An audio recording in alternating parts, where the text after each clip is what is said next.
স্ত্রী চলে যাওয়ায় দুই সন্তানকে রিকশার পাদানিতে বসিয়ে যাত্রী পরিবহন করছেন বাবা। টাকার অভাবে ভাত কিনতে না পারলেও মুড়ি কিনে দুই সন্তানের মাঝে ভাগ করে দিচ্ছেন রিকশা চালক পিতা। আমার এই বাচ্চার মা আজ 2 মাস 12 দিন চলে গেছে একজনের লগে সম্পর্ক করিয়া।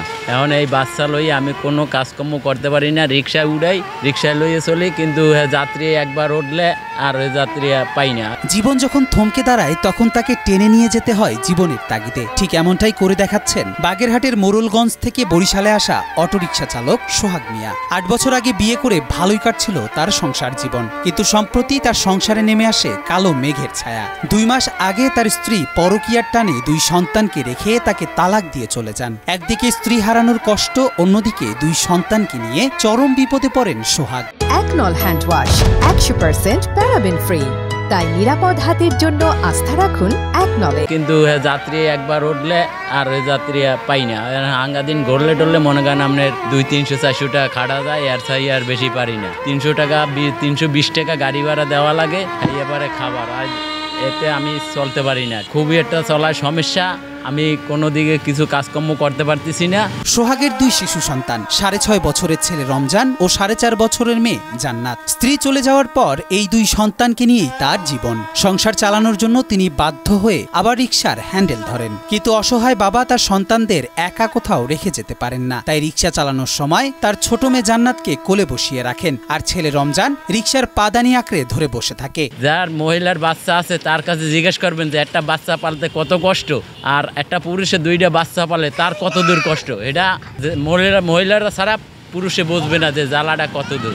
সোহাগ জানান, বাচ্চাদের মুখের দিকে তাকিয়েই তার প্রতিদিনের লড়াই। সকালে উঠে তিনি রান্না করে বাচ্চাদের খাওয়ান এবং নিজেও খান, এরপর রিকশা নিয়ে বেরিয়ে পড়েন। সারাদিন রিকশা চালিয়ে যা রোজগার হয় তা দিয়েই কোনো মতে চলে তাদের 3 জনের জীবন।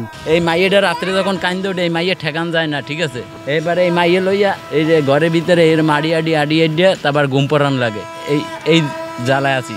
এদিকে সন্তানদের কারো কাছে রাখার উপায়ও নেই। বোনের কাছে নিয়ে গেলেও রাখতে পারেননি সেখানে। তার বোনের নিজেরই রয়েছে 3 সন্তান, তাই বাধ্য হয়ে সন্তানদের সাথে নিয়েই রিকশা চালান তিনি। কিন্তু আমার ভাই এমন কোনো মা নাই, আমার মা বাপ নাই। আমার একটা বোন আছে, তার ঘরে 3টে বাচ্চা। আমি হ্যানে লই গেছিলাম, তা হ্যানের রাহাত কোনো পরিবেশ নাই। তা আফায় আমার বোনে বলছে যে দেখ ভাইয়া, তুই 2টা বাচ্চা লই আইছো, আর আমার 3টা, দেখ তোর বোনাই যদি এই দেহে হে কি রাখবে।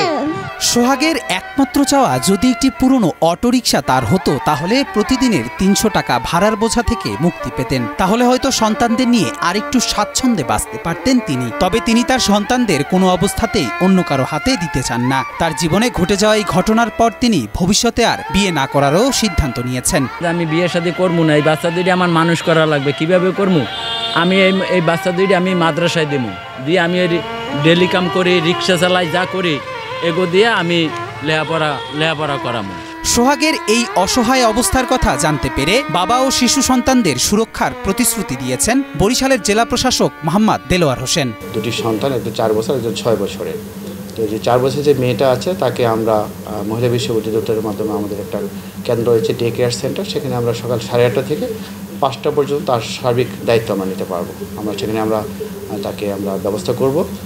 আর পাশাপাশি যে ছেলেটা আছে, সেই ছেলেটা আমাদের সমাজসেবার আমাদের এখানে একটা কেন্দ্র আছে, সেখানে আমরা তাদেরকে থাকার ব্যবস্থা করতে পারবো এবং তাদের সার্বিক যে আর্থিক সহায়তা সহ সকল বিষয়ে আমরা হেল্প করতে পারবো।